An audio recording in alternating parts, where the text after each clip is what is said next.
This color-shifting natural ink comes from the humble Eggplant, or you might call it aubergine. This changing, impermanent colors of living natural inks is such a great metaphor for our feelings and emotions that we deal with. If you're someone who is tired of running away, hiding, or avoiding your emotions, this video is for you. I'm lettering the word feel with 2 different natural inks. I will also use the butterfly blue pea flower ink to create a shadowing effect on my lettering. You'll also need watercolor paper and a round brush. Mine is size 0. If you're new to calligraphy, I have a playlist for stroke-by-stroke instructions that I'll link to here, and also a playbook that you can refer to. So let's start. Dip your brush into the eggplant ink. This is a lovely, gentle pink solution that was extracted from the peel of the eggplant.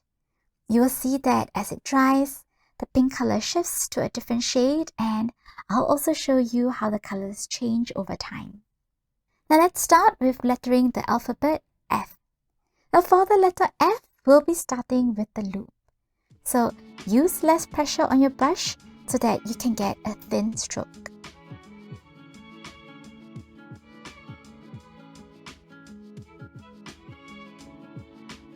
As you move towards creating the stem, increase your pressure to get a thicker stroke. If you find that the ink is too pale, you can fill in the stroke with more ink.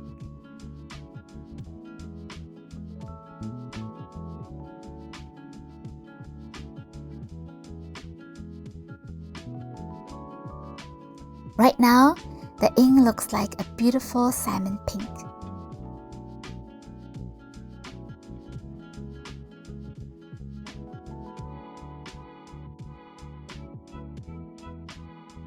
Now, take a look at the ink as it dries, especially where the thin strokes are. And you can see that the color shifts from a salmon pink to a mauve purple as it dries. At the end of the video, I'll show you yet another surprise that the eggplant ink has in store for us. As I mentioned at the start of the video, the color shifts of eggplant ink offer such a beautiful parallel to our changing emotions. Rowney says it best in his poem The Guest House. He wrote, "This being human is a guest house. Every morning a new arrival. A joy, a depression, a meanness, some momentary awareness comes as an unexpected visitor. Welcome and entertain them all." Many times when we experience challenging emotions like shame, guilt, anxiety, it's hard to act as Rowney says, to welcome them all as temporary guests. We might do some coping mechanisms like eat or drink our emotions away, or tune out by scrolling social media. But what if we were to treat our emotions like temporary guests, allowing them to sit with us even though it feels bad? Now, my favorite emotion is joy. But like you, I also have a range of other emotions that are hard. I started doing calligraphy back in 2017 because not only was it a beautiful art form, but I also found myself slowing down and getting calmer when creating calligraphy. And then in 2018, when I experienced a difficult patch in my life, I turned to calligraphy more and more whenever I needed to regulate and process my emotions. As time passes, I learned how to create natural inks. I find natural inks to be multifaceted, transient, unpredictable, and pairing that with calligraphy adds another dimension to using calligraphy as an emotion processing tool for me. Accessing my emotions and processing them through instead of shutting them down has been a game changer in my life. Facing fear, asking for its wisdom, and taking action helped me to move forward.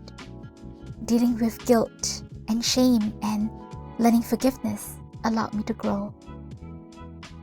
I've shared a lot of calligraphy tutorials on this channel before, but I thought as we're entering a period of worry from inflation, rising prices, pending fears about recession, and ongoing war, I felt called to also share how I use calligraphy this way because I sensed so much anxiety in the environment. I actually feel a little hesitant and a little vulnerable actually. But if sharing how I use calligraphy this way as an emotional processing tool can help even one person, then I think it will be worth it.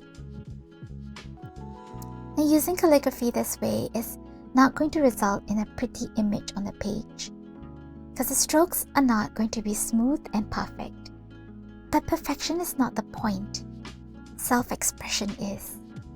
It is about being a witness to yourself and to allow your emotions to be seen, heard, and validated. I'll be releasing a few videos in the future on how I use calligraphy as an emotion processing tool, and it is my deepest hope that it can benefit someone. For this lettering piece, I'll be creating a shadow effect with the butterfly blue pea flower ink, which is darker than our eggplant ink. The light source is coming from the left, so we'll do the shadowing on the right side of the strokes. And again, I thought that this would be a fitting metaphor for emotions because just like there is light and shadows, we also experience light and dark feelings, and it is totally okay.